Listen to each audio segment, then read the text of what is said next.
In the heart of Lancaster County's rolling farmland, 50-year-old Ezra Stoltzfus lives a simple life, guided by generations of Amish tradition. His world of horse-drawn plows and oil lamps is shattered one foggy October morning when a small aircraft crashes into his cornfield. What begins as a Good Samaritan's duty to help crash survivors soon unveils a mystery that challenges everything Ezra believes about his peaceful community, and reveals a dark secret that has been buried beneath their quiet village for decades. As Ezra investigates the crash site, he discovers the plane wasn't carrying ordinary passengers.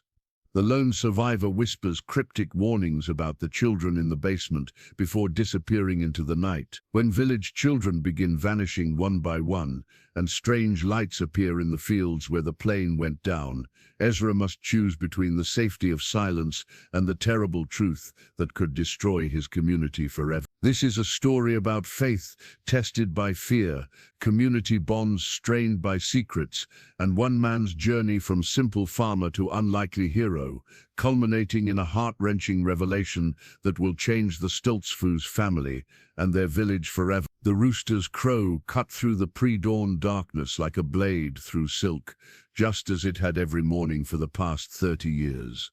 Ezra Stoltzfus rolled out of bed with the practiced ease of a man whose body had learned to wake before his mind fully stirred. At 50, his joints protested the cold October air seeping through the wooden walls of his farmhouse, but he moved with the steady purpose of someone who had never known a day without work. "Another day the Lord has blessed us with," he whispered into the darkness, his breath forming small clouds in the chilly air.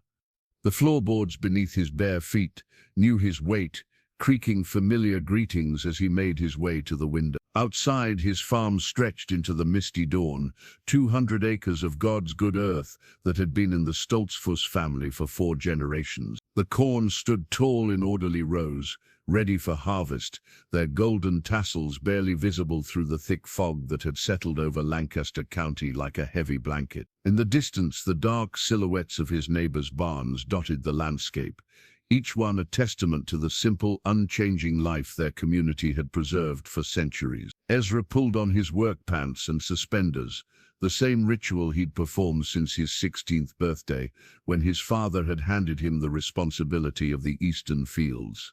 His wife Sarah stirred in their bed, her graying hair spilling across the pillow like silver threads. "The fog's thick as wool this morning," he said softly, not wanting to wake her completely, but knowing she'd worry if he left without a word. She murmured, her eyes still closed. "Be careful in the fields, Ezra. Can't see your hand in front of your face out there." He bent down and kissed her forehead gently. "I've walked these fields in my sleep, dear heart. No fog can turn me around on my own land." The kitchen was cold and dark, but Ezra moved through it with the confidence of someone who could navigate his home blind. He lit the oil lamp with a match, and warm yellow light danced across the simple wooden table where his family had shared thousands of meals. The smell of yesterday's bread still lingered in the air, mixed with the faint aroma of the herb garden Sarah tended just outside the kitchen window. He pulled on his heavy work coat and grabbed his hat from the peg by the door. The barn chores couldn't wait for the sun or the fog to clear. 23 dairy cows, 4 horses, and a pen full of chickens depended on him, just as his family depended on them. The moment he stepped outside, the fog wrapped around him like a living thing. It was thick enough that he could barely see the outline of the barn 30 feet away. His boots crunched on the frost-covered grass as he made his way across the yard, following a path worn smooth by decades of morning walks. Inside the barn, his favorite horse, Moses, nickered a greeting. The big chestnut had been his companion for 8 years now, steady and reliable as the sunrise. Ezra ran his hand along the horse's neck, feeling the warmth of the animal through his work gloves. "Morning, old friend," he said, breathing in the familiar smells of hay, leather, and horses. "What do you say we check the eastern field after chores? That fence post looked loose yesterday." Moses snorted and nudged Ezra's shoulder, as if agreeing to the plan. For the next hour, Ezra lost himself in the rhythm of farm work, milking the cows, feeding the horses, collecting eggs from the hen house, each task performed with the methodical care his father had taught him. The fog began to lift slightly as the sun climbed higher, but it still hung heavy over the fields, creating an otherworldly landscape of half-visible shapes and muffled sounds. It was while he was forking hay into the horse stalls that he first heard it, a low, droning sound that seemed to come from everywhere and nowhere at once. Ezra paused, his pitchfork halfway to the haystack, and tilted his head to listen. The sound grew louder, more urgent. It was mechanical, definitely not natural, but distorted by the fog until he couldn't place exactly what it was. Moses whinnied nervously, his ears swiveling toward the sound. The other horses began to shift restlessly in their stalls. "Easy now," Ezra murmured, though he felt his own pulse quickening. In 30 years of farming, he'd learned to trust his instincts, and something about that sound made the hair on the back of his neck stand up. The droning became a roar, and suddenly the fog above the eastern field glowed with an orange light that pulsed like a dying heartbeat. Ezra dropped the pitchfork and ran outside, his heart hammering against his ribs. The sound reached a crescendo that seemed to shake the very air around him, and then silence. The kind of silence that follows thunder, heavy and expectant. Even the rooster had stopped crowing. Ezra stood in his barnyard, straining his ears for any sound, but the world had gone as quiet as a cemetery. The orange glow in the fog was fading, but he could see smoke rising from the direction of his cornfield. Dark, oily smoke that didn't belong in his peaceful morning. "Sarah," he called toward the house, his voice hoarse with sudden fear.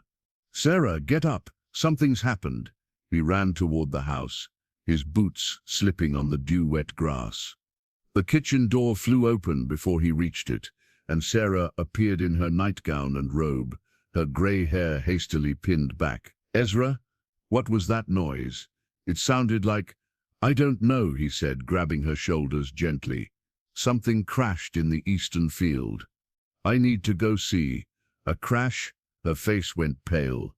"What kind of crash makes a sound like that?" Before he could answer, they heard voices calling from the direction of their neighbor's farm. Jacob Mueller's voice carried clearly through the fog. Ezra Stoltzfus, did you see what happened?" "We're here, Jacob," Ezra called back. Within minutes, 3 of their neighbors had gathered in the Stoltzfus yard. Jacob Mueller, with his 2 teenage sons, Ruth Yoder from the farm to the south, and old Amos Byler, who had walked over despite his arthritic knees. "Did anyone see what it was?" Ruth asked, her voice shaking slightly. She was a widow who lived alone and jumped at every unusual sound. "I saw lights in the fog," young Samuel Mueller said, his 16-year-old eyes wide with excitement. "Bright lights, and then they went out all at once. It came from the sky," his brother Isaac added. "Had to be. The sound was too loud to be anything on the ground." Amos Byler, at 73, the eldest among them, shook his head gravely. "In my lifetime, I've heard sounds like that twice. Once during the war, when military planes flew over, and once—" He paused, his weathered face troubled. "Once, 25 years ago." The group fell silent. 25 years ago was not spoken of often in their community. It was the year 3 children had disappeared without a trace. The year that had cast a shadow over their peaceful valley that some said had never fully lifted. "We need to go see what happened," Ezra said finally. "If someone's hurt out there, I'll come with you," Jacob offered. "Samuel, you run home and tell your mother what's happened. Have her send word to the other farms. And I'll go tell the bishop," Amos added. "He'll need to know." Sarah gripped Ezra's arm. "Be careful. Something about this doesn't feel right." Ezra looked into his wife's eyes and saw a fear there that went deeper than concern for a simple accident. Sarah had lived in this valley all her life. She remembered 25 years ago, too. "I'll be careful," he promised, kissing her cheek. "Keep the doors locked until I get back."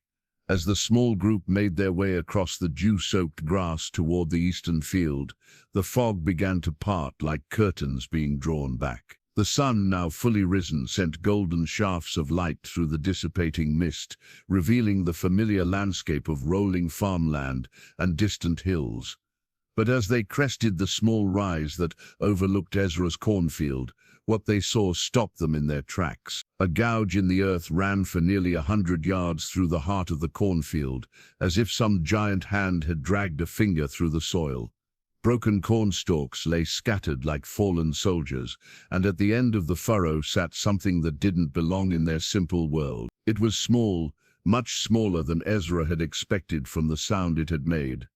The aircraft, for that's clearly what it was white with blue trim, though much of the paint was now scorched black. One wing was completely gone, torn away in the crash, while the other hung at an impossible angle. The nose of the plane had crumpled like paper, and smoke still rose from what remained of the engine. "Mein Gott," Jacob whispered in the Pennsylvania Dutch dialect of their childhood. But it was young Isaac Mueller who voiced what they were all thinking. Where did it come from? There's no airport for 50 miles. Ezra started down the hill toward the wreckage, his neighbors following hesitantly behind him. As they got closer, he could see that the passenger door was hanging open, twisted on its hinges. The windshield was spider-webbed with cracks, and dark stains that might have been blood marked the white fuselage. "Hello?" Ezra called out as they approached. "Is anyone alive in there?" No response came from the wreckage, but as they got within 20 feet of the plane, Ezra noticed something that made him pause. The ground around the aircraft was wrong somehow. The earth that had been torn up in the crash landing was darker than it should be, almost black, and it had an oily sheen that reflected the morning light strangely. "Don't get too close," Amos warned from behind him. "Could be fuel spilled, might catch fire." But as Ezra stepped carefully around the twisted wing, he realized the dark staining wasn't fuel at all. It was too thick, too viscous, and the smell that rose from it wasn't gasoline. It was something organic, something that made his stomach turn. "Jacob," he said quietly, "take the boys back to the house. Now." "What is it?" Jacob asked, but he was already moving to obey. Something in Ezra's voice brooked no argument. As his neighbors retreated up the hill, Ezra forced himself to move closer to the open door of the aircraft. The smell grew stronger with each step, and he had to pull his shirt up over his nose to keep from gagging. Inside the cockpit, he could see the pilot slumped forward over the controls. The man's head was turned away, but Ezra could see enough to know he was beyond help. The pilot's clothes were torn and bloodied, and his body lay at angles that spoke of devastating impact. But it was the passenger seat that made Ezra's blood run cold. It was empty, but the seat and the area around it were covered in the same dark, oily substance that stained the ground. The passenger door hung open, and there were marks in the soft earth outside, footprints leading away from the wreckage toward the woods that bordered his property. Someone had survived the crash. Someone had walked away. And judging by the amount of blood left behind, they hadn't walked away whole. Ezra backed away from the wreckage, his mind racing. He needed to call for help, but the nearest phone was 3 miles away at the English neighbor's house. He needed to follow those tracks before they disappeared, but he also needed to secure the crash site. Most of all, he needed to understand what had brought this aircraft down in his quiet corner of the world, and why the very sight of it filled him with a dread that had nothing to do with the death he'd just witnessed. As he turned to head back up the hill, something caught his eye at the edge of the cornfield. A piece of paper, white against the dark soil, fluttering in the morning breeze. He walked over and picked it up, unfolding it carefully. It was a photograph, a black and white image that looked like it had been taken years ago. The picture showed a group of children, maybe 8 or 9 of them, standing in front of what looked like a basement or underground room. The children were dressed in simple clothes, and their faces. Ezra's hands began to shake as he studied the photograph more closely. The children's faces were expressionless, their eyes vacant and staring. But it wasn't their blank expressions that made his blood turn to ice. It was the fact that he recognized 3 of the faces in that photograph. They were the children who had disappeared from his village 25 years ago. The children who had never been found. The children who should have grown up to be adults by now, if they had lived. But in the photograph, they looked exactly the same as they had on the day they vanished. No older, no different.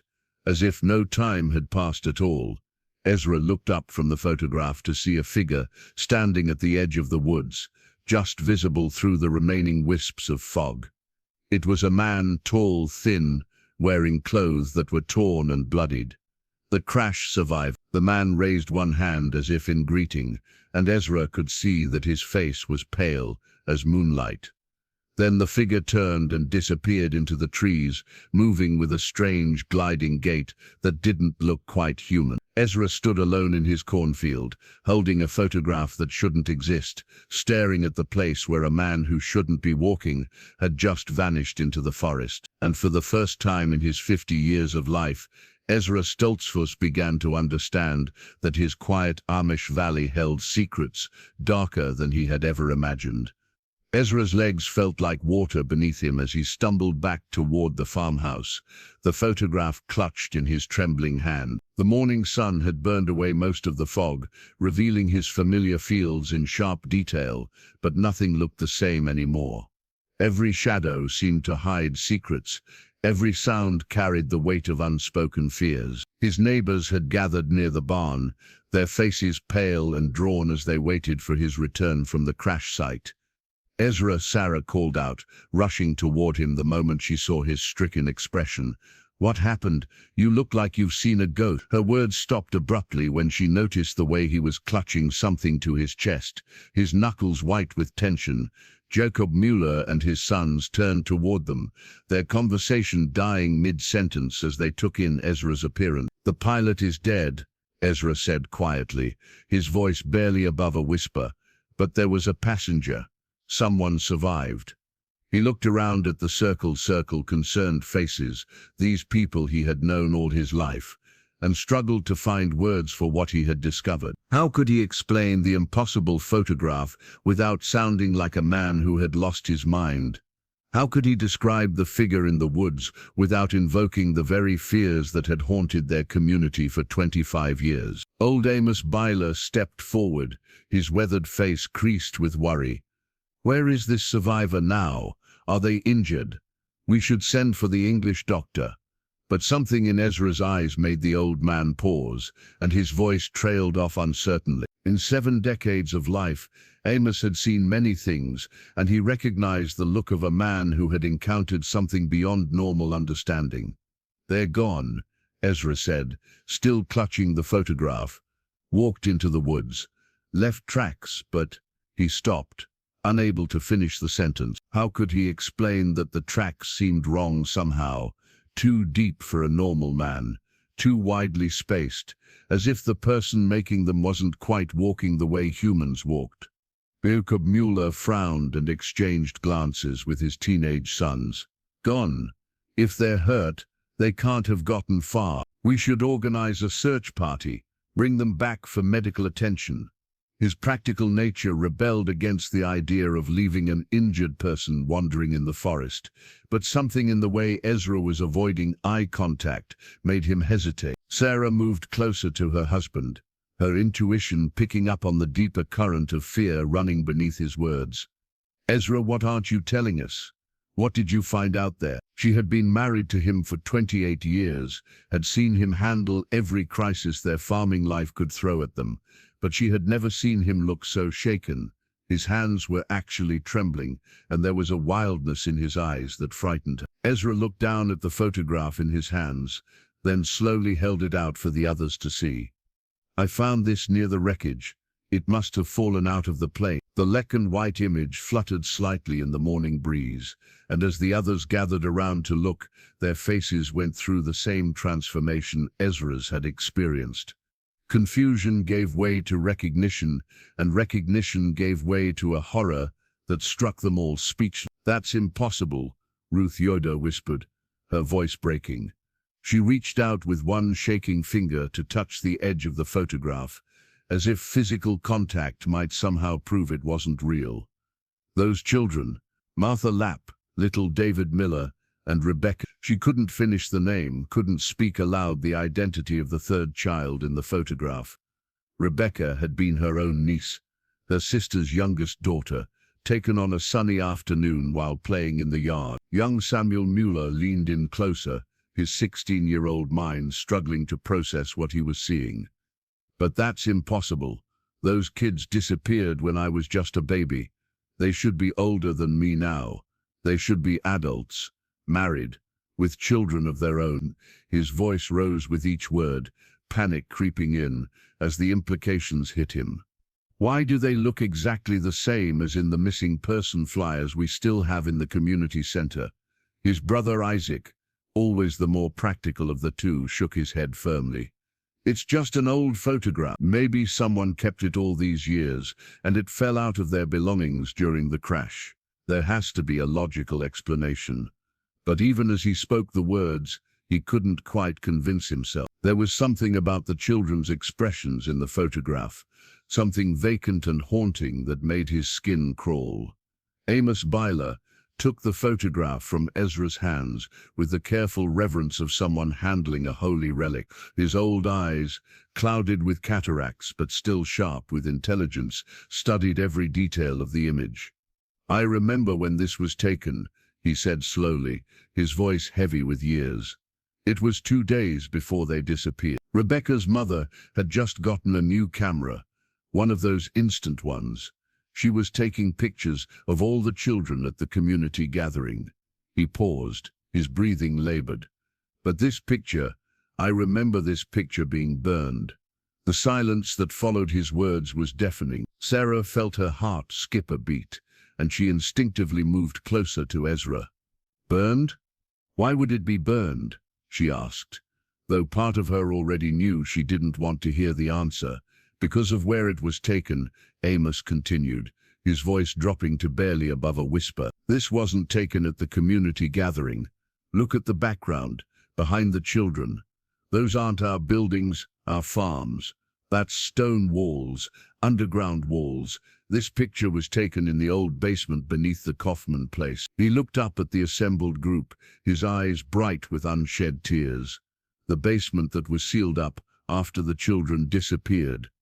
The basement that Bishop Yoder ordered, filled with concrete because he said it was cursed ground. Jacob Mueller felt his blood turn to ice. The Kaufman place has been abandoned for 25 years. Ever since old Heinrich disappeared right after the children went missing. No one's lived there since. He looked around at his neighbors, seeing his own fear reflected in their faces. "Are you saying this picture was taken there? That the children were in that basement?" "I'm saying this picture shouldn't exist," Amos replied grimly, "because everyone who knew about that basement swore it would never be spoken of again. Everyone who saw what was down there promised to take the secret to their graves." His hands shook as he held the photograph. "But here it is, falling out of a plane that crashes in our fields on the same date, October 15th, that those children disappeared 25 years ago." The coincidence hit them all like a physical blow. Ruth Yoder's face went white as paper, and she had to sit down on an overturned feed bucket. "October 15th, she repeated numbly. "Today is October 15th, 25 years to the day." The date had been burned into all their memories, a dark anniversary that the community observed with prayers and fasting, but never discussed openly. Young Samuel Mueller's eyes widened with sudden understanding. The stories the older kids tell about Heinrich Kaufman, they say he didn't just disappear. They say he was involved somehow, that he knew what happened to the children, but ran away before anyone could question him. He looked around at the adults, searching their faces for confirmation. "Is that true? Did Heinrich Kaufman take those kids?" The adults exchanged uncomfortable glances, the kind of looks that pass between people who share a terrible knowledge. It was Sarah who finally spoke, her voice steady but sad. "Heinrich Kaufman was a troubled man. He came to our community from the outside world, claimed he wanted to live simply and serve God. But he was different, strange. He asked too many questions about our children, paid too much attention to them. She paused, her hands twisting her apron. When the children disappeared, some people noticed that Heinrich seemed to know more than he should have about where they might have gone. But there was never any proof. Jakob added quickly. The English police investigated thoroughly. They searched his property, questioned him for hours. In the end, they said there wasn't enough evidence to charge him with anything. He left town voluntarily. Said he couldn't stand the suspicion and the whispers. Jakob's voice carried the weight of old guilt. Maybe we drove an innocent man away. Maybe we needed someone to blame so badly that we created a villain where none existed. Ezra had been listening to this exchange with growing agitation, the photograph burning like fire in his mind. There's something else, he said suddenly, cutting through their speculation. The survivor from the crash. I saw him at the edge of the woods before he disappeared. He was tall, thin, wearing bloodied clothes. He paused, forcing himself to continue despite the disbelief he saw in their faces. He looked exactly like Heinrich Kaufmann. The statement landed like a thunderbolt among the group. Ruth Yoder gasped audibly, her hand flying to her mouth. Jakob Müller stepped backward as if he'd been struck. Even the teenage boys, who had only heard whispered stories about Heinrich Kaufmann, felt the electric shock of fear that ran through the adults. That's impossible, Sarah said firmly, though her voice wavered. Heinrich would be in his 70s now, if he's even still alive. And you said yourself that the man you saw was walking away from a plane crash. No one could survive something like that and just walk away, especially not an old man. But even as she spoke, she remembered the stories about Heinrich, the way he seemed to know things he shouldn't know, the way animals acted strangely around him, the way children would sometimes wake up crying in the night after spending time near his property. Amos Byler was staring at the photograph again, his old mind working through possibilities that defied logic. 25 years, he murmured. 25 years since Heinrich disappeared. 25 years since the children vanished, and now, on the exact anniversary, a plane crashes carrying a photograph that shouldn't exist, and a man who looks like Heinrich Kaufmann walks away from wreckage that should have killed him. He looked up at Ezra with eyes full of terrible certainty. This isn't a coincidence. This is something that was always going to happen. Something that was set in motion 25 years ago and is only now coming to completion. The morning sun was climbing higher now, warming the October air, but none of them felt the heat. A chill had settled over the group that had nothing to do with the weather, and everything to do with the growing realization that their quiet valley was about to be torn apart by secrets that had been buried for a quarter century. Isaac Müller, the practical one, tried once more to inject reason into the situation. Even if all of this is true, even if Heinrich Kaufmann somehow survived a plane crash and is wandering around our woods, what does it mean? What does he want? Why come back now? But his voice lacked conviction, and his eyes kept drifting back to the photograph with its impossible images of children who should have grown old but appeared frozen in time. It was Sarah who voiced what they were all thinking. The children. She said quiet, if Heinrich is back, if this is all connected to what happened 25 years ago, then he's not finished. He came back for a reason. She looked around at her neighbors, these people who had been her community, her family, for her entire life. We have children in the village again, new children, young children. The implication hung in the air like a poison cloud. In their community there were now dozens of young ones, toddlers taking their first steps, school-age children learning their letters, teenagers preparing for baptism and marriage. All of them vulnerable, all of them potential targets for whatever darkness had returned to their valley. Jakob Müller straightened up, his jaw set with determination. Then we protect them, we watch over every child, never let them out of it. We organize patrols, set up a warning system. Whatever Heinrich Kaufmann wants, whatever brought him back here, he won't get another chance to harm our young ones. His words carried the fierce protectiveness of a father, but underneath the bravado was a current of fear that they all recognized. "But how do we fight something we don't understand?" Ruth Yoder asked, her practical nature asserting itself despite her fear. "If this is really Heinrich, if he's really connected to what happened 25 years ago, then we don't even know what we're dealing with. How did those children disappear without a trace? How did a 70-year-old man survive a plane crash? How is any of this possible?" Ezra folded the photograph carefully and tucked it into his shirt pocket, close to his heart. "I don't know," he admitted, "but I know we can't ignore this. We can't pretend it's not happening and hope it goes away."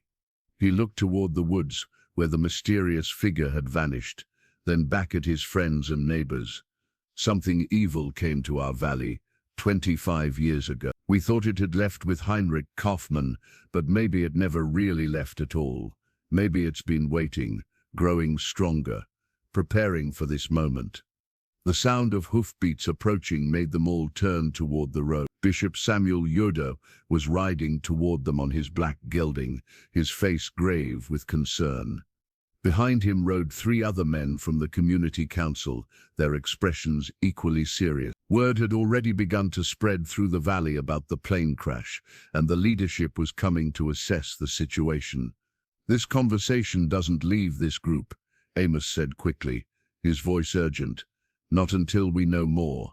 Not until we understand what we're dealing with. The last thing we need is panic spreading through the community."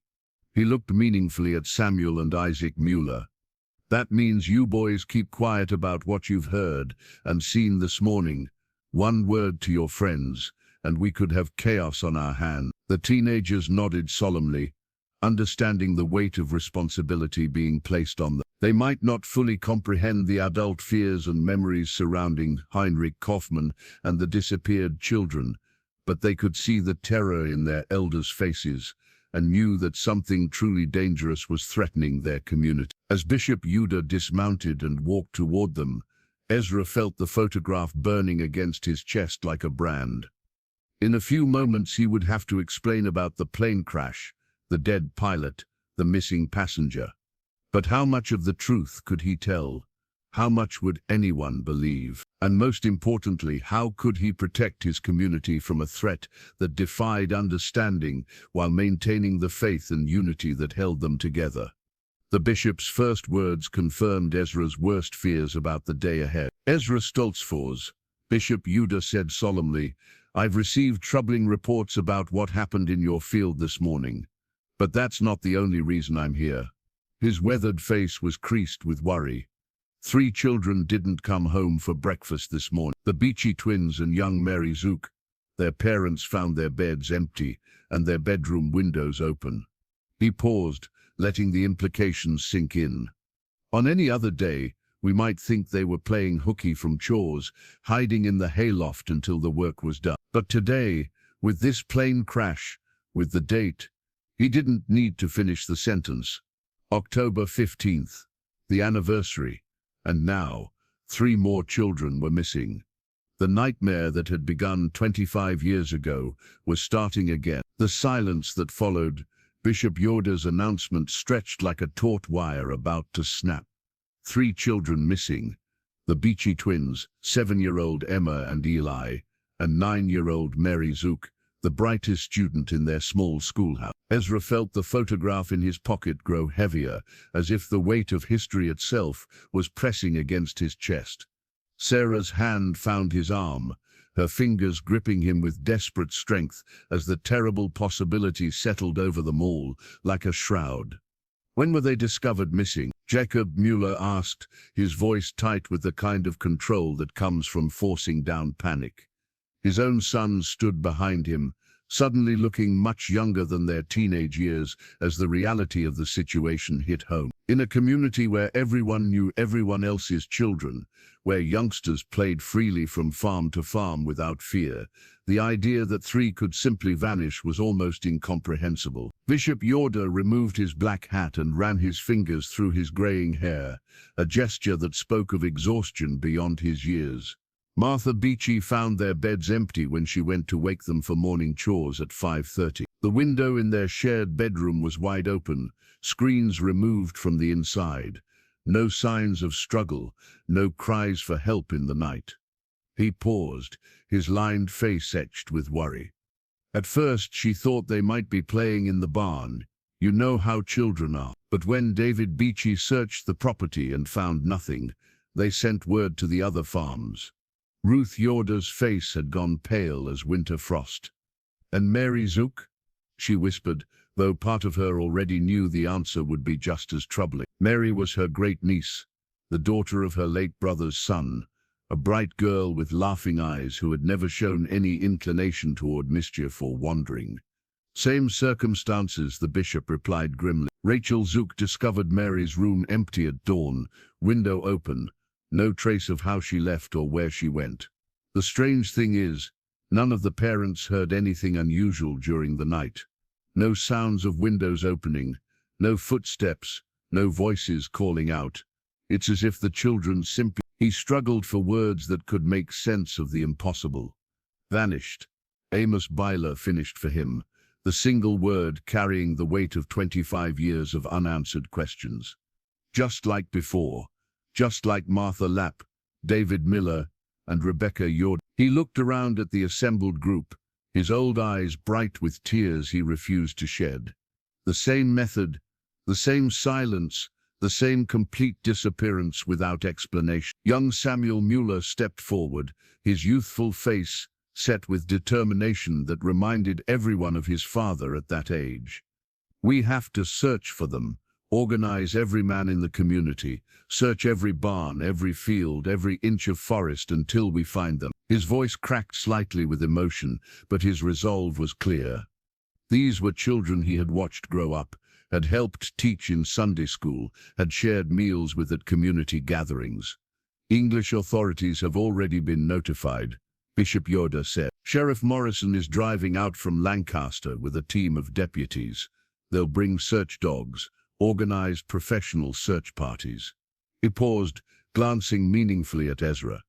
"But first, I need to understand what happened in your field this morning. The plane crash may not be connected to the missing children, but the timing..." He didn't need to finish the thought. Ezra exchanged glances with his neighbors, all of them remembering Amos's warning about keeping their discoveries secret until they understood more. How could he explain about the photograph, the impossible survivor, the connection to Heinrich Kaufmann, without sounding like a man who had lost his grip on reality? And yet, with 3 children missing, could he afford to hold back information that might be crucial? "The pilot is dead," Ezra said carefully, choosing his words with precision. "There was a passenger, but they survived and walked away from the crash site before I could reach them. I found tracks leading into the woods, but they disappeared at the tree line." He felt the photograph burning against his chest, but something held him back from revealing it yet. Perhaps it was the presence of the bishop, whose faith and practical nature might not accept such impossible evidence. Perhaps it was the fear that once spoken aloud, the connections would become real in a way that couldn't be undone. Bishop Yoder frowned deeply. "A survivor? Did you see this person? Can you describe them?" His questions carried the weight of authority, but also genuine concern. If there was someone injured wandering in their woods, the community had a Christian duty to find them and offer aid, regardless of any other circumstances. Before Ezra could answer, the sound of automobile engines approaching made them all turn toward the road. 3 police vehicles were making their way up the gravel drive, followed by a van marked with the insignia of the county search and rescue team. Sheriff Morrison, a heavy-set man in his 50s who had dealt with the Amish community for most of his career, climbed out of the lead car with the weary expression of someone who had seen this scenario before. "Bishop Yoder," the sheriff called out as he approached, his tone respectful but urgent. "We got your call about the missing children. I've got search teams mobilizing. Helicopters will be here within the hour." He looked around at the assembled group, his experienced eyes taking in their worried faces. "But I understand there was also some kind of aircraft incident this morning." "That's a hell of a coincidence, if you'll pardon my language." The plane crashed in my cornfield around dawn, Ezra replied, gesturing toward the eastern field, where smoke was still visible, rising from the wreckage. Small aircraft looked like a private plane. The pilot didn't survive, but there may have been a passenger who walked away from the scene. Sheriff Morrison's eyebrows rose, walked away from a crash that killed the pilot. He pulled out a notebook and pen, his movements becoming more official. Did you see this passenger? Can you provide a description? The questions were routine, part of standard accident investigation protocol, but Ezra could see the skepticism in the man's eyes. Survivors who could walk away from fatal crashes were rare enough to warrant suspicion. I saw someone at the edge of the woods, Ezra said slowly, still trying to decide how much truth he could share. Tall, thin, wearing dark clothing that appeared to be damaged. But they were too far away for me to make out details, and they disappeared into the trees before I could approach. It was technically accurate, even if it left out the most important details. The resemblance to Heinrich Kaufmann, the unnatural way the figure had moved, the feeling of wrongness that had made Ezra's skin crawl. One of the deputies, a younger man with the eager expression of someone relatively new to law enforcement, stepped forward. "Sheriff, shouldn't we secure the crash site first? If this is connected to the missing children, there might be evidence we need to preserve." His suggestion made practical sense, but it also meant that within hours, the aircraft would be swarming with investigators who might discover things that the Amish community wasn't ready to explain. Sheriff Morrison nodded grimly. "Johnson, take Martinez and set up a perimeter around the crash site. Nobody touches anything until the FAA investigators get here." He turned back to Bishop Yoder. "But our priority has to be finding those children. Every minute counts in cases like this." The unspoken implication hung heavy in the air. Everyone knew that the first 24 hours were crucial in missing person cases involving children. After that, the statistics became increasingly grim. Ezra Stoltzfus had been listening to the conversation with growing anxiety, her mind focused not on official procedures and investigations, but on the simple human reality of 3 families whose children had vanished in the night. "What can we do to help?" she asked, her voice carrying the practical determination of a woman who had raised 4 children of her own. "Our people know every inch of this valley, every hiding place, every path through the woods.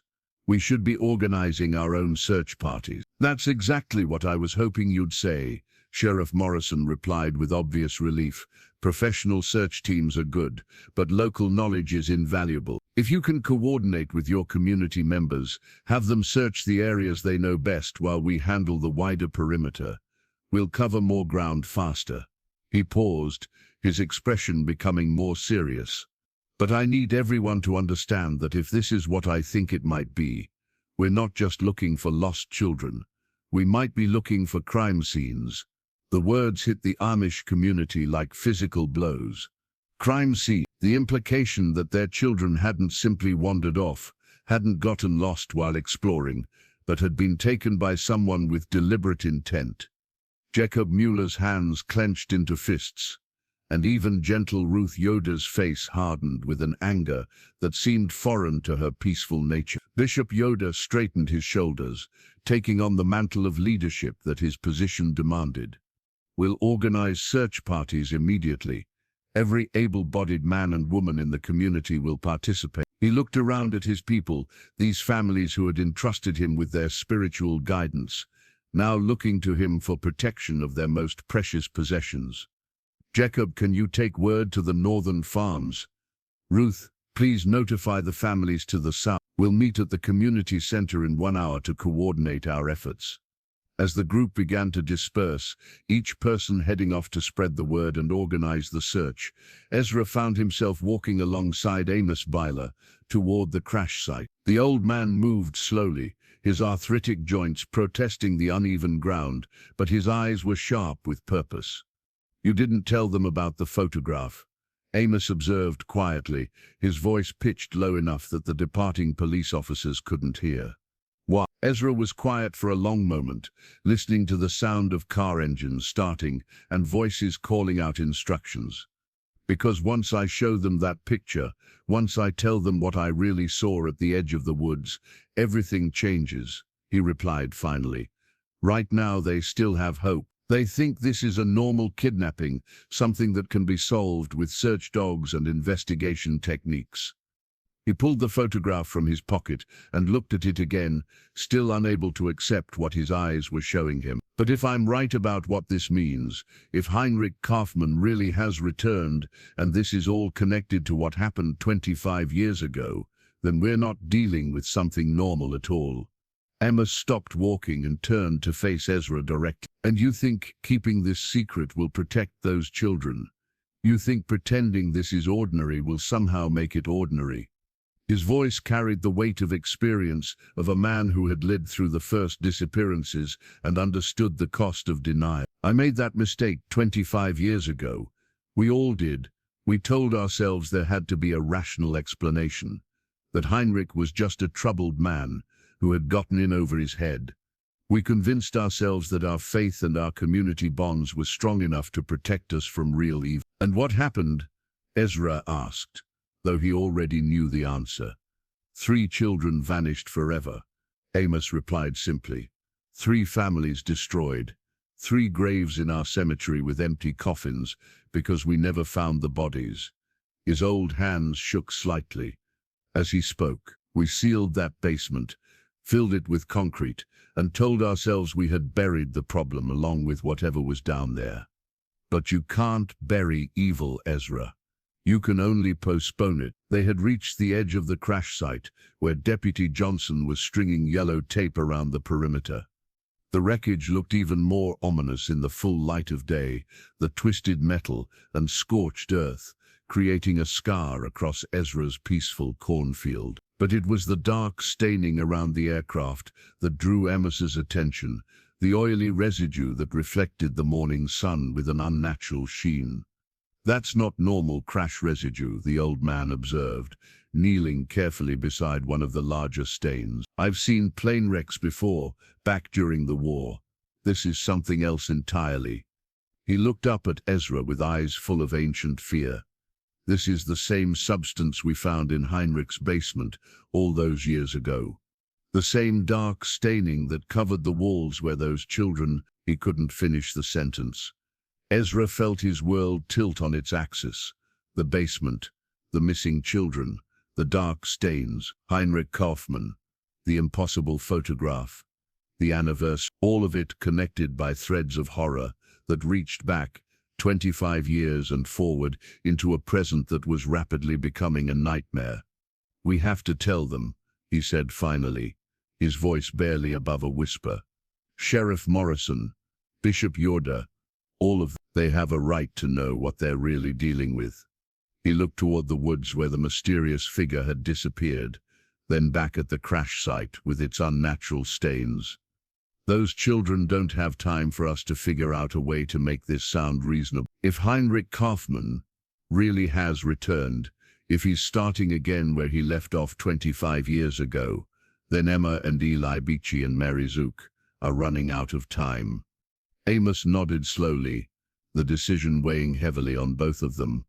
Then we tell them everything about the photograph, about Heinrich, about what we found in that basement before it was sealed. He struggled to his feet, his old bones protesting the movement, and we pray that this time, knowing the truth will be enough to save those children. As they walked back toward the farmhouse where Sheriff Morrison was setting up his command post, Ezra felt the photograph burning against his chest like a coal from hell's own fire. In a few minutes he would show it to people who had spent their careers dealing with facts and evidence and rational explanations. He would tell them about Heinrich Kaufmann, about the basement filled with concrete, about the figure that had walked away from a crash that should have killed him. And then they would all have to face the possibility that some evils are too ancient and too powerful to be stopped by conventional means. that some monsters wear human faces and return from the dead to finish what they started, that somewhere in the woods surrounding their peaceful valley, a nightmare from the past was awakening to claim 3 more innocent souls.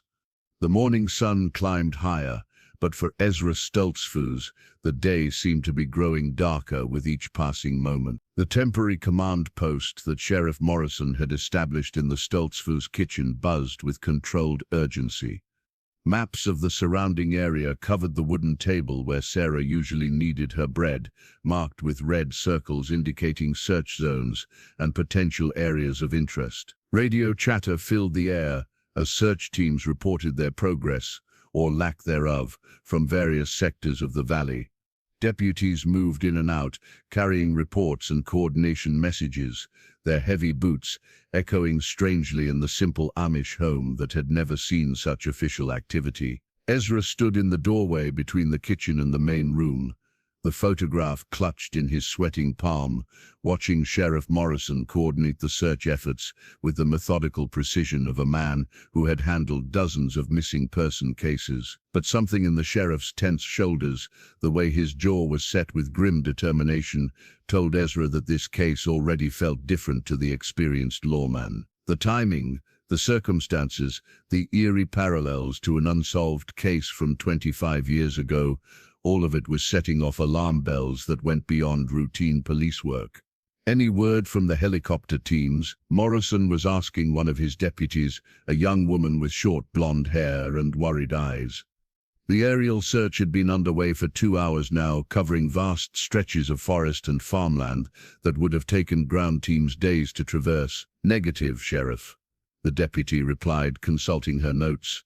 They've covered sectors 7 through 12, with thermal imaging equipment, but no signs of the missing children. They did report some unusual heat signatures in the old Kaufman property area, but when ground teams investigated, they found nothing but wildlife. She paused, glancing around the room at the assembled Amish community members. The pilots also mentioned that the area seems to have some kind of electromagnetic interference. Their instruments were acting up whenever they flew over those coordinates. The mention of the Kaufman property sent a visible shudder through the Amish families gathered in the main room. Ezra saw Ruth Yoder's face go pale and Jacob Mueller's hands clench into fists. Even Bishop Yoder, usually the picture of calm authority, seemed to shrink slightly at the reference to that cursed piece of land. Sheriff Morrison noticed the reaction immediately. His experienced eyes swept over the group, reading the fear and recognition in their faces with the skill of someone who had spent decades interpreting human behavior. The Kaufman property, he said slowly, his voice taking on the tone of a man putting pieces together. That name came up in the files from the 1999 disappearances.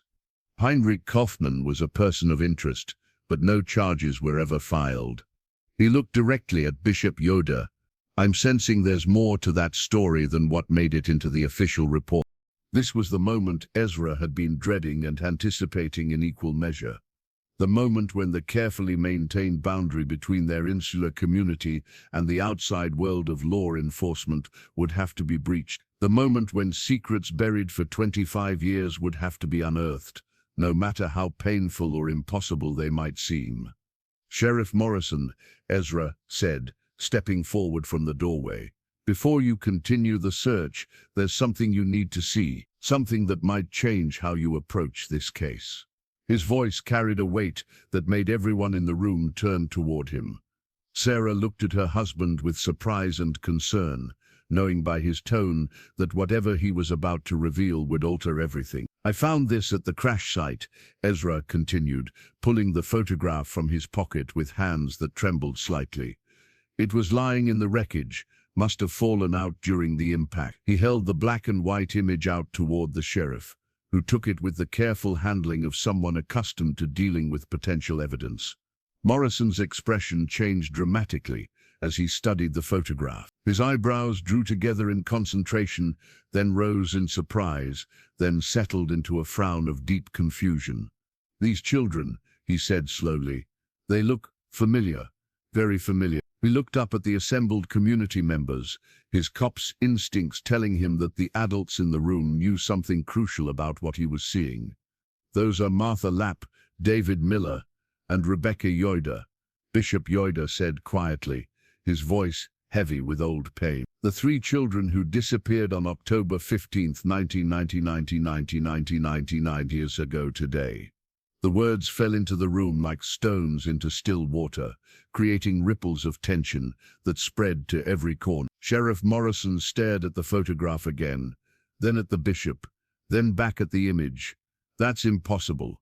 This photograph looks like it was taken recently. These children appear to be the same age they were when they disappeared, but that was 25 years ago. They should be adults now, 30-something years old. He held the picture up to the light, examining it more closely.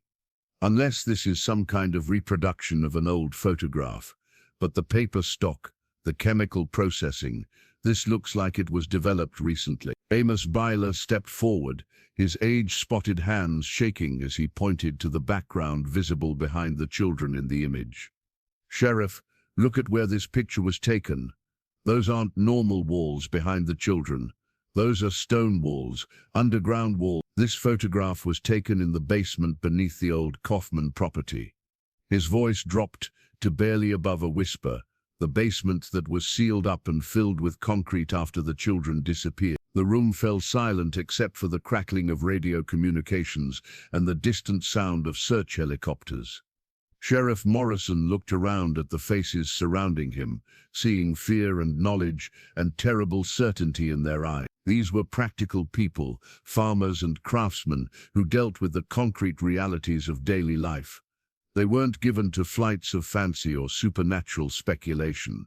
If they were telling him that this photograph represented something impossible, then he had to take them serious. "Let me make sure I understand what you're telling me," Morrison said carefully, his cop's training taking over, even as his rational mind rebelled against what he was hearing. "You're saying that this photograph, which appears to have been taken recently, shows three children who disappeared 25 years ago, and that it was taken in a location that was supposedly sealed up after their disappearance."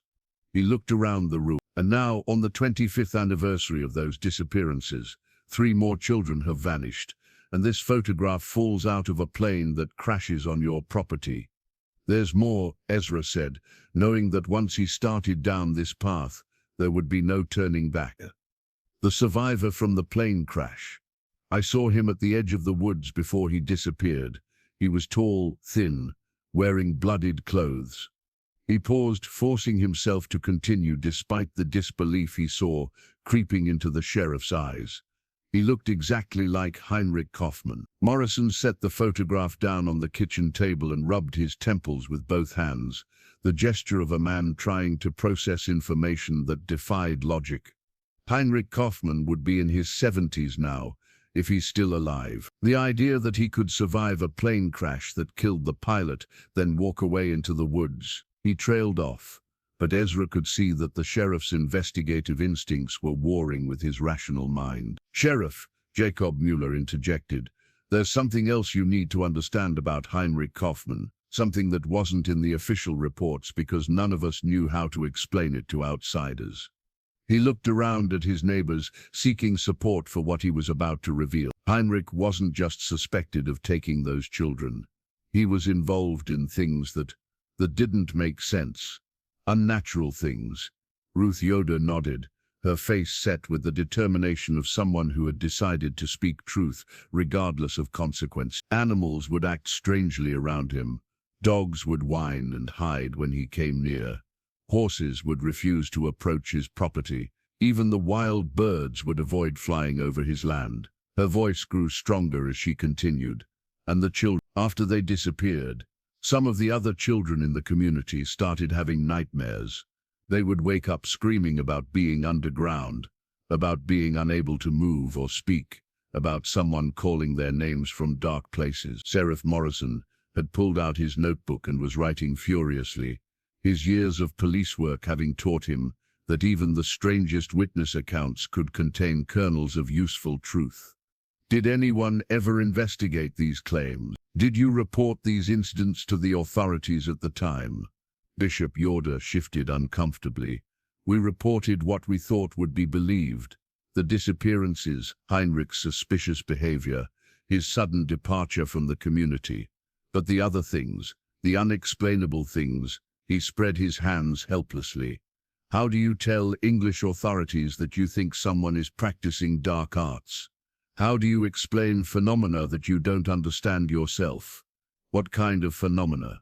Morrison asked, his pen poised over his notebook. Despite his skepticism, he had learned over the years that some cases defied conventional explanation, and missing children cases required him to follow every possible lead, no matter how unusual. Amos Byler took a shaky breath before answering. Strange lights in his basement windows at night, even though the building appeared empty. Sounds coming from underground that shouldn't have been possible. And after the children disappeared, there were reports of people seeing them in impossible places. He paused, gathering courage to continue. Martha Lapp's mother swore she saw her daughter standing at the edge of the Kaufman property 3 days after she vanished. But when she ran toward the child, the figure just faded away. Multiple witnesses reported similar sightings. Sarah Stoltzfus added, her voice steady despite the fear in her eyes. Always at the edges of the Kaufman land, always just out of reach. The children would appear to be calling for help, reaching out, but anyone who tried to approach them found nothing but empty air. Sheriff Morrison stopped writing and looked up at the group. And what did you do with this information? Did you investigate the Kaufman property? Did you search the basement you keep mentioning? The adults in the room exchanged glances filled with old guilt and regret.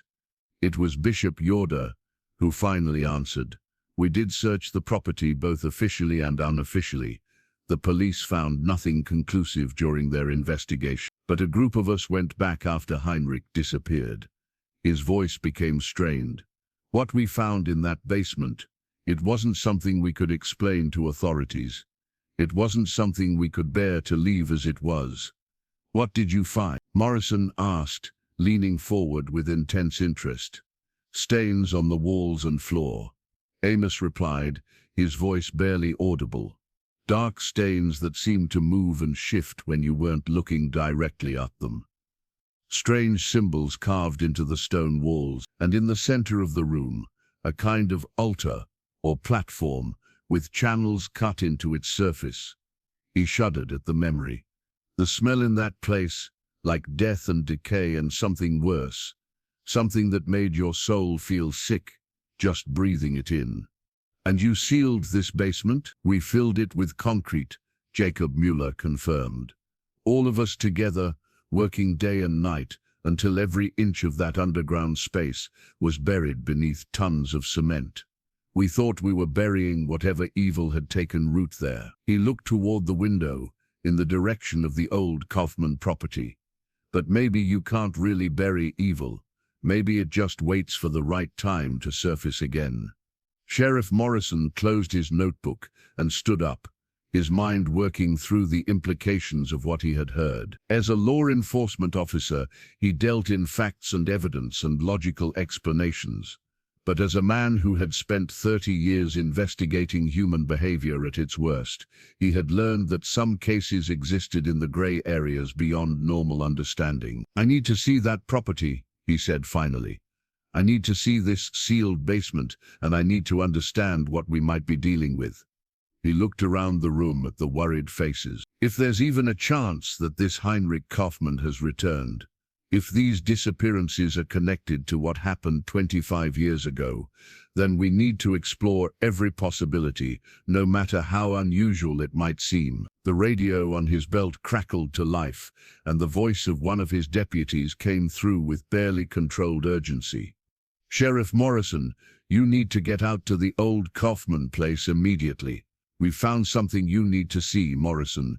Grab the radio. What is it, Peterson? What did you find? Sir, the concrete in the basement. It's been broken up. Looks like it was done recently, maybe within the last few days. And Sheriff, the deputy's voice wavered slightly. There are fresh footprints down there. Small footprints, child-size. The room erupted into chaos as the implications hit everyone simultaneously. Parents cried out in anguish, Men shouted questions and demands, and even the usually composed Bishop Yoder stepped backward as if physically struck. Through it all, Ezra found himself staring at the photograph still lying on the kitchen table, at the faces of 3 children who should have aged but hadn't, who should have been safe but were trapped in some nightmare that defied understanding. "We're going to the Kaufman property now," Sheriff Morrison announced, his voice cut through the confusion. "I want every available unit converging on those coordinates, and I want the area sealed off completely." He looked at the Amish community members. "Some of you know that property better than my people do. I'm going to need guides, people who can help us understand what we're looking at." Ezra stepped forward without hesitation. "I'll come with you. If Heinrich Kaufman really has returned, if he's taken those children to the same place where he took the others 25 years ago, then someone needs to be there who remembers what we're fighting against." He looked at his wife, seeing fear and love and fierce pride in her eyes. "Those children need someone who won't give up on them, no matter how impossible the situation might seem." Bishop Yoder nodded slowly. "We'll all come. This is our community, our children, our responsibility." He looked around at his people, these families who had entrusted him with their spiritual guidance. "Whatever evil has returned to our valley, we'll face it together. We failed those children 25 years ago by not acting quickly enough, by not believing what we were seeing until it was too late. We won't make that mistake again." As the group prepared to leave for the Kaufman property, Sarah caught Ezra's arm and pulled him aside. "Be careful," she whispered, her eyes bright with unshed tears. "I have a terrible feeling that this is just the beginning. That whatever happened 25 years ago was just the first act, and now we're about to see how the story really ends." Ezra kissed her forehead gently, breathing in the familiar scent of her hair and the simple soap she used. "I love you, Sarah. No matter what happens today, remember that. Remember that every choice I make is to protect our family, our community, our children." He looked toward the woods, where the mysterious figure had vanished. "And remember that some fights are worth any price, even if we don't understand what we're fighting." As the convoy of police vehicles and horse-drawn buggies made its way toward the abandoned Kaufman property, the October sun seemed to lose its warmth. Dark clouds were gathering on the horizon, and the wind carried the scent of coming rain. But more than that, it carried something else, something that made every person in the group feel a chill that had nothing to do with the changing weather. It was the smell of earth being disturbed, of old secrets being unearthed, of evil that had been dormant for 25 years finally stirring back to life. And somewhere ahead of them, in a basement that should have been permanently sealed, 3 children were waiting to be rescued from a nightmare that had begun long before they were born. The abandoned Kaufman property sat like a festering wound in the landscape, a 20-acre plot of land that nature itself seemed reluctant to reclaim. Where the surrounding farms showed the neat rows and careful cultivation of generations of Amish stewardship, Heinrich's former home was a study in decay and in neglect. The farmhouse, once painted white with green trim, had weathered to a sickly grey color that seemed to absorb light rather than reflect it. Windows stared blindly from the building like empty eye sockets, their glass long since shattered by storms and vandalism. The barn had partially collapsed, its roof caved in on one side, creating shadows that seemed darker and more ominous than natural shade should be. But it was the basement entrance, located behind the house and partially hidden by overgrown weeds, that drew everyone's attention like a magnet draws iron. The heavy wooden door that had once sealed the underground space hung open on rusted hinges, revealing stone steps that descended into darkness.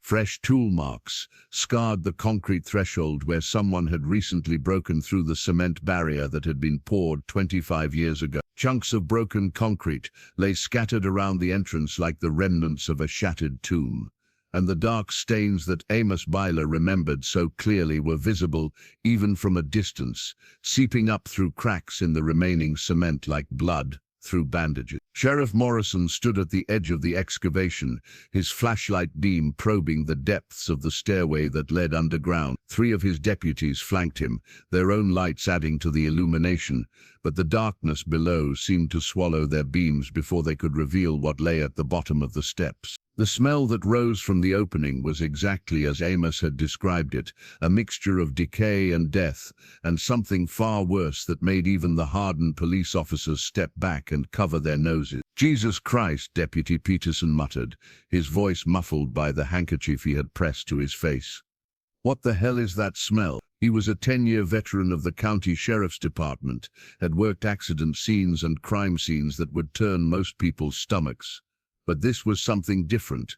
This was a smell that seemed to bypass the nose entirely and attack the soul direct. Ezra stood with the other community members behind the police perimeter, but his eyes were fixed on the basement entrance, with the intensity of a man staring into the gates of hell itself. The photograph in his pocket seemed to be burning against his chest, and he could feel the weight of 25 years of guilt and regret pressing down on his shoulders. They had failed those first 3 children by sealing this place without understanding what they were really dealing with. Now 3 more innocents were paying the price for their fear and ignorance. The footprints lead down into the basement, Deputy Martinez reported, returning from her preliminary reconnaissance of the scene. Her usually steady voice carried a tremor that spoke of things seen and felt that couldn't be easily explained. Multiple sets, all child-sized, all recent, but Sheriff. She paused, struggling to find words for what she had observed. The prints don't just go down. Some of them seem to go down the walls, as if the children were walking on vertical surfaces. Bishop Yoder stepped forward, his face pale but determined. "Sheriff Morrison, with respect, your people don't understand what they're dealing with here. This isn't a normal NEM scene, and it won't respond to normal investigation techniques." His voice carried the authority of a man who had spent decades shepherding his community through crises, both mundane and supernatural. "Those children are down there, but they're not just being held captive. They're being prepared for something far worse." "Prepared for what?" Morrison asked, though part of him already suspected he didn't want to know the answer. It was Amos Byler who replied, his ancient voice carrying the weight of terrible knowledge. "Henrik Kaufman wasn't just a kidnapper. He wasn't even entirely human, at least not anymore. 25 years ago, we thought we were dealing with a disturbed man who had taken our children. We didn't understand until it was too late that we were dealing with something that fed on innocence itself." He looked toward the basement entrance with eyes that had seen too much. Those first 3 children, they weren't just killed. They were consumed, drained of everything that made them human, and their essence was used to sustain something that should never have existed in our world. Sheriff Morrison stared at the old man, his rational mind rebelling against what he was hearing, while his investigative instincts told him that these people were telling the truth as they understood it. "You're talking about supernatural force. You're asking me to believe that we're dealing with some kind of demon or monster." His voice carried skepticism, but underneath it was a growing acceptance, born of 30 years of seeing human behavior at its most inexplicable. "Call it what you want," Jakob Mueller said grimly. "Demon, monster, evil spirit. The name doesn't matter. What matters is that it's real, it's down there with those children, and every minute we waste trying to rationalize what we're dealing with is another minute those innocents suffer." His voice rose with desperation. "My sons could be next. Any of our children could be next. We can't let fear of sounding crazy stop us from acting." The radio crackled, and the voice of the helicopter pilot came through with barely controlled panic. "Sheriff Morrison, you need to know that our thermal imaging is picking up some very strange readings from the basement area. We're showing multiple heat sources underground, but they're not reading as human. The signatures are too cold, too diffuse, and Sheriff, some of them are moving in ways that don't match normal human locomotion." Morrison grabbed his radio. "Say again, pilot. What do you mean they're not reading as human?" "Sir, normal human body temperature shows up as bright spots on our thermal equipment. What we're seeing down there is more like shadows, cold spots that seem to move independently. And there are at least 6 of them, not just the 3 missing children. The pilot's voice wavered. Whatever's down there, it's not entirely alive in the conventional sense. The implication hit everyone simultaneously. If there were 6 heat signatures in the basement, and only 3 children were currently missing, then the other 3 signatures had to be Martha Lapp, David Miller, and Rebecca Yod, the children who had disappeared 25 years ago and had somehow remained in that underground hell all this time. "We're going down there," Ezra announced suddenly, his voice cutting through the shocked silence that had fallen over the group. "Right now, before we lose our nerve, and before whatever's happening to those children progresses any further." He looked around at his neighbors, these people who had shared his quiet valley for decades. "Some of us at least, Sheriff Morrison. Your people are trained for dangerous situations, but they're not prepared for what they'll find in that basement. We are." "No," Sarah's voice called out from behind the group. She had insisted on coming despite the dangers, unable to remain at home while children's lives hung in the balance. "Ezra, you can't go down there. That place killed Heinrich Kaufmann's soul 25 years ago, and now it's brought him back as something worse than he ever was in life. What makes you think you'll be any different?" Ezra turned to his wife, seeing the fear and love warring in her eyes, and felt his heart break a little, because those children need someone who remembers what happened before, someone who carries the guilt of not acting quickly enough to save Martha and David, and Rebecca. He pulled the photograph from his pocket one last time, looking at the faces of 3 children who should have grown up to have families of their own. "I won't let that happen again. I won't let 3 more children pay the price for our fear." Bishop Yoda placed a gentle hand on Ezra's shoulder. "You won't go alone. If we learned anything from what happened 25 years ago, it's that evil flourishes when good people stand by and do nothing." He looked around at his community, these families who had entrusted him with their spiritual welfare.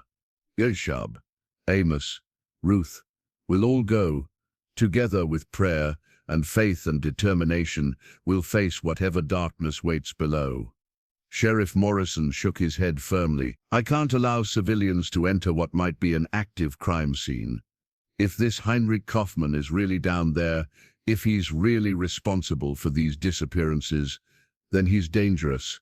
My people are trained for this kind of situation." But even as he spoke, he could see the doubt in his own deputy's eyes. Their training had prepared them for armed suspects and hostage situations, not for supernatural entities that defied rational explanation. "Sheriff," Deputy Peterson said quietly, "maybe we should consider that these people know something we don't. I've been a cop for 10 years, and I've never seen a crime scene that made my skin crawl the way this place does. Maybe conventional police work isn't enough for this situation." The sound of crying children suddenly echoed up from the basement, faint but unmistakable. Not just 3 voices, but 6 distinct cries for help that seemed to come from different directions within the underground space. Emma and Eli Beachy, Mary Zook, and the 3 children who had been lost for 25 years, all of them calling out in voices that carried despair and terror and fading hope. "That settles it," Ezra said, starting toward the basement entrance. "Those children don't have time for us to debate jurisdiction and procedure. They need help now, and we're the only ones here who understand what they're facing." He paused at the threshold, looking back at his wife one last time. "Sarah, I love you. If something happens to me down there, remember that everything I've done has been to protect the people I care about." One by one, the others joined him. Bishop Yoda, carrying a small Bible and a wooden cross that had been blessed by generations of faithful believers. Jacob Mueller, armed with a hammer and chisel from his carpentry tools, practical weapons against a decidedly impractical threat. Ruth Yoda, clutching a small bag of salt and herbs that her grandmother had sworn could ward off evil spirit. And finally old Amos Byler, moving slowly but with grim determination, carrying a kerosene lantern that would provide light in the darkness below. Sheriff Morrison watched them prepare to descend, then made a decision that went against every protocol in his training manual. Peterson, Martinez, you're with me. We follow them down, but we let them take the lead. They know what they're dealing with better than we do. He checked his service weapon, knowing that bullets would probably be useless against whatever they were about to face, but finding comfort in the familiar weight nonetheless. The stone steps leading down into the basement were slick with moisture and something else, something that made their feet slip and slide with each careful step.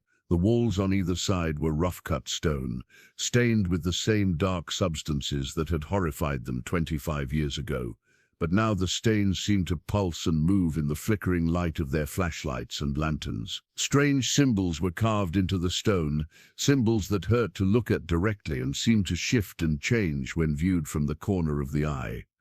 As they descended deeper, the temperature dropped noticeably, and their breath began to form visible clouds in the frigid air. But more disturbing than the cold was the way sound behaved in this place. Their footsteps echoed strangely, seeming to come from multiple directions at once. Their voices carried oddly, sometimes amplified and sometimes muffled, as if the very air was somehow wrong. At the bottom of the stairs, they found themselves in a large underground chamber that defied the architectural possibilities of the basement they remembered.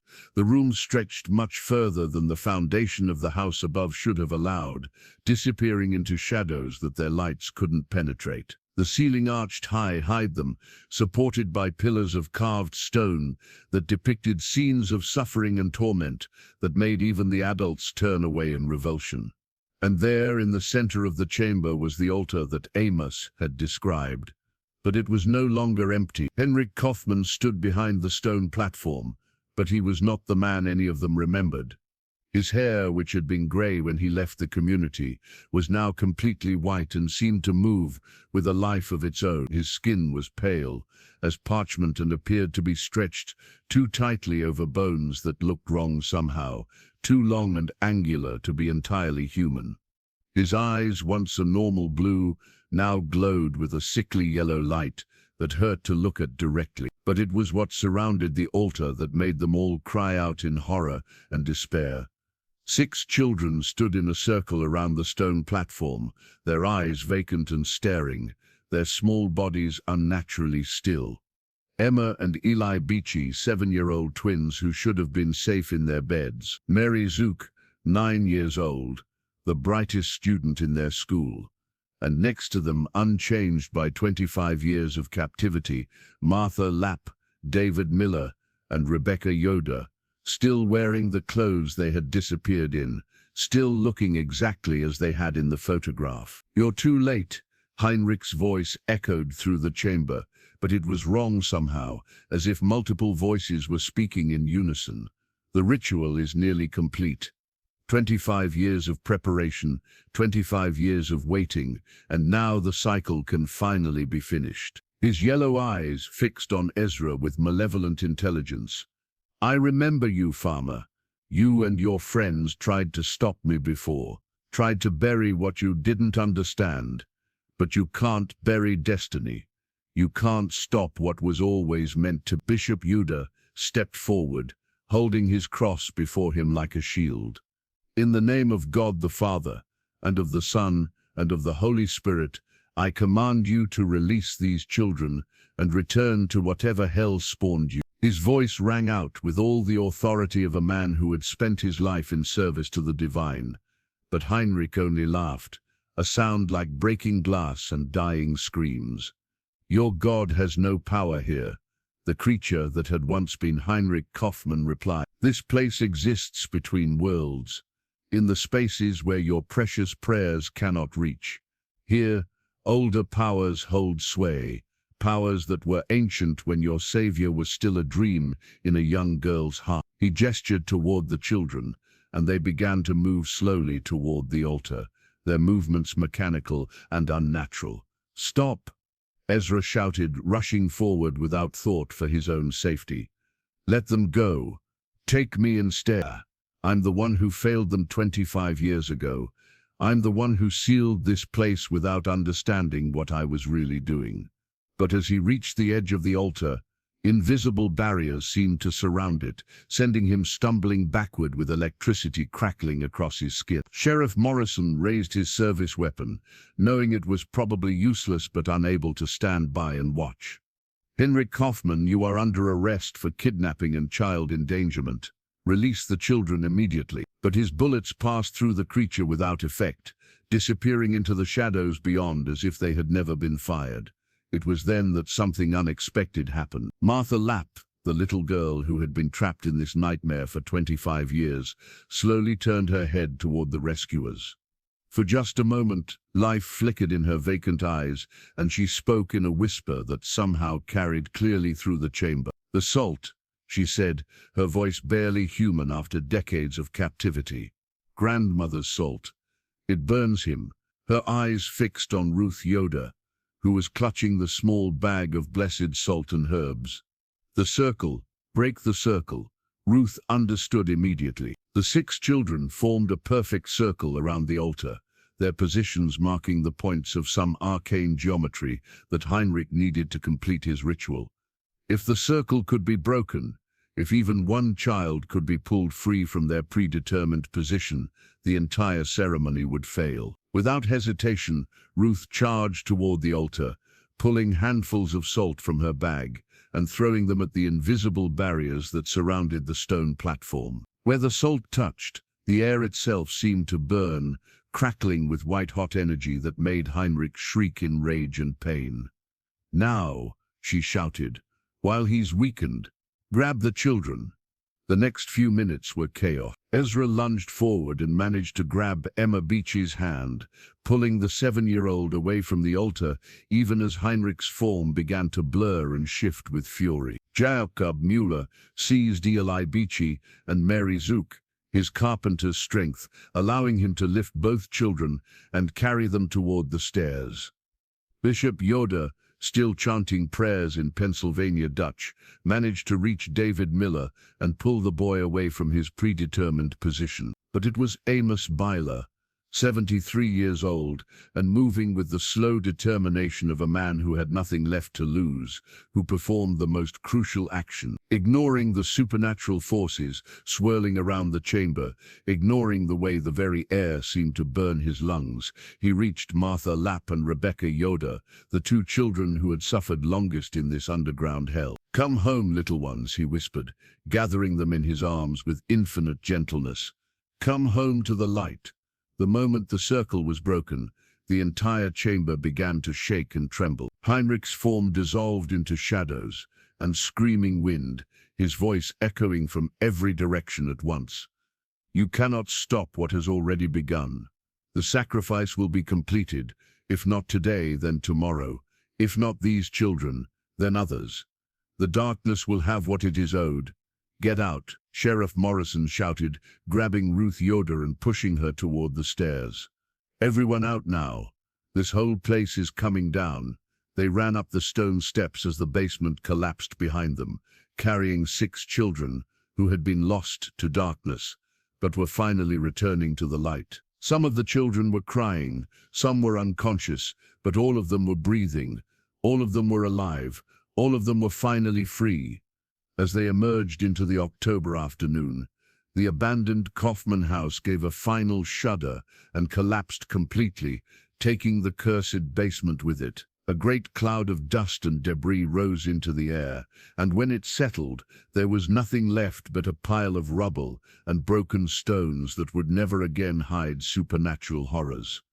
Ezra found himself sitting in the grass, holding Emma Beachy in his arms while she sobbed against his chest. Around him, parents were reuniting with their children, tears of joy mixing with tears of relief, as families that had been torn apart were made whole again. Sheriff Morrison was coordinating with paramedics who had arrived to treat the rescued children, while his deputies began the process of documenting a case that would never appear in any official reports. But it was the sight of Martha Lapp, David Miller, and Rebecca Yoder that brought tears to every adult eye.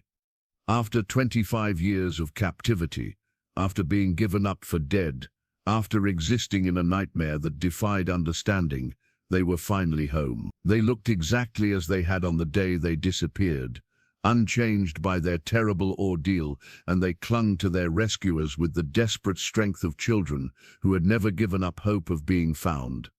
"Mama," Martha whispered, looking around with confused eyes. "Where's Mama? I want to go home."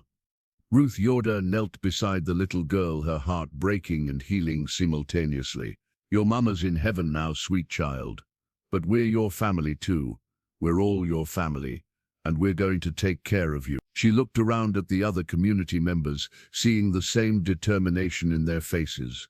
These 3 children who had lost 25 years of their lives would be raised by the entire community, loved and protected and helped to heal from their unimaginable trauma. As the sun began to set over the valley, painting the sky in shades of gold and crimson, the convoy of vehicles made its way back toward the Stoltzfus farm. 6 children who had been lost were found. Families that had been broken were restored, and a darkness that had threatened their community for 25 years was finally vanquished. Ezra sat in the back of the ambulance with Sarah, watching the paramedics tend to Emma and Eli Beach. The children were physically unharmed, but deeply traumatized, their young minds struggling to process an experience that adults could barely comprehend. But they were alive, they were safe, and they would heal in time. "It's over," Sarah whispered, taking her husband's hand in hers. "Whatever evil infected our valley, it's gone now." Ezra squeezed her fingers gently, feeling the weight of 25 years of guilt finally lifting from his shoulders. "Yes," he agreed quietly, "it's over, and it's never coming back." He looked out the ambulance window at the familiar landscape of their home, at the rolling hills and peaceful farms that had been cleansed of an ancient darkness. "Our children are safe, all of them." As night fell over Lancaster County, the lights in the windows of Amish farmhouses burned a little brighter than usual. Families gathered around their dinner tables with extra gratitude, holding their children a little closer, saying their prayers with renewed faith. The nightmare was over, the missing had been found, and the community that had been tested by unimaginable evil had emerged stronger and more united than ever before. In years to come, the story would be passed down through generations, a tale of ordinary people facing extraordinary darkness and finding the courage to act when action seemed impossible. Children would learn about the importance of community, about standing together against evil, about never giving up hope, even when hope seemed lost. But on this October night, as the rescued children slept safely in their beds and their parents kept grateful vigil, the valley that had known such terror was finally at peace. The darkness had been vanquished, the light had triumphed, and love had proven stronger than the ancient evil that had sought to destroy them all. The Amish farmer who had seen a plane crash, eyed his fields and discovered a mystery that would change his life forever, could finally rest, knowing that he had kept faith with the innocent and helped write an ending that honored both the living and the lost.